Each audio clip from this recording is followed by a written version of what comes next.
welcome to CNN Newsroom. I'm Paula Newton. You're watching our breaking news coverage of the ongoing cave rescue in Thailand. And of course, it is a race against time and weather for those rescue teams. 4 boys were extracted Sunday, but more rain threatens the mission to save 9 people still trapped.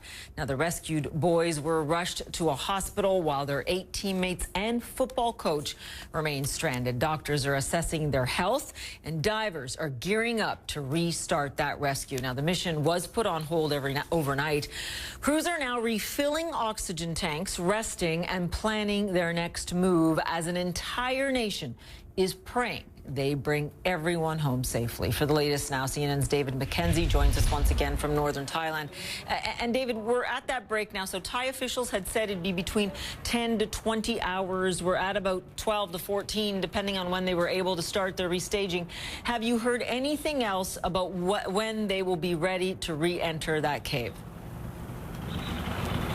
Well, we can assume that if they do pull the trigger today, it will be now or very soon that they'll be making their way through those hazardous tunnels. And I want to bring you some new video from the dramatic rescue operation that really surprised everyone about how it seems it went off without a hitch, which is a relative term, of course, because of the extraordinarily difficult nature of this extraction. Divers, rescue workers, they had to pull the boys from the cave, one taken on a helicopter that flew overhead, others streamed down this road in ambulances. And in the mountain behind me, in that cave system, again, there'll be this drama unfolding as this international team of divers linked up with their Thai Navy SEAL counterparts will be submerging, arriving at those boys. They'll make the difficult decision, if it hasn't already been made yet, of which boys will go through today and which will have to stay if they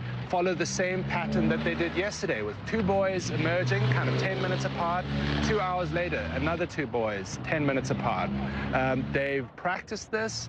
They've drilled this. They've got teams from all over the world to execute it. Now they need to see if the rain overnight didn't make enough of an impact, whether they can do it all over again.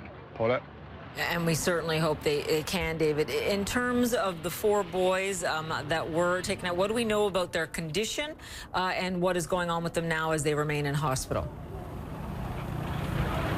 Well, last week, the hospital officials said that they'd be put under some kind of quarantine for a couple of days to make sure they are safe and that they didn't pick up any pathogens inside that cave. Now, we haven't heard that news since then, so they might have changed this plan as it's been a fluid plan all along. We do know that 3 of them were relatively well enough to be taken by road. 1 had to be airlifted back there. No confirmation on which boys officially got out of the cave. Although, as you can imagine, the communities in this area are all desperate to know who is out, who remains, and what their state of health is. Again, it's worth stressing just how challenging technically this rescue is. You've got a team, as I described, and by all accounts, the 2 British divers, recreational cave divers, civilians, are the ones who are seen as the most experienced in these very specific set of circumstances. The zero visibility cave, the tight spaces, which requires a different kind of diving and a different kind of mental preparation to dive. Again, we expect them to be leading, and that's one of the reasons there was this pause, according to officials, is to give the key members of the rescue team a moment to rest and to get all the technical aspects in place again for this challenging dive and rescue. Paula? You know, David, we've been told again and again how important the drilling is in terms of drill for this, drill for that, make sure that you understand the adversity that you may face in those caves. How will that change and how will their preps change now that, and I'm thankful to see that the rain has not started behind you yet, but how will it change as we await, unfortunately, more rain in the forecast?